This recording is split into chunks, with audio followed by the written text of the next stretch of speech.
ওগো মালিক রহম করো বানভাসীদের উপর, তাদের উপর দাও গো তুমি রহমতের চাদর। ওগো মালিক রহম করো বানভাসীদের উপর, তাদের উপর দাও গো তুমি রহমতের চাদর। তাদের উপর দাও গো তুমি রহমতের চাদর।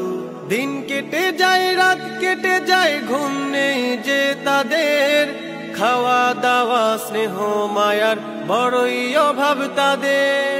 দিন কেটে যায় রাত কেটে যায় ঘুম নেই যে তাদের, খাওয়া দাওয়া স্নেহ মায়ার বড়ই অভাব তাদের। আমরা অধম আমরা পাপী তোমার কাছে এটাই দাবি, আমরা অধম আমরা পাপী তোমার কাছে এটাই দাবি। তাদের তুমি রাখো তোমার রহমের ভেতর, তাদের উপর দাও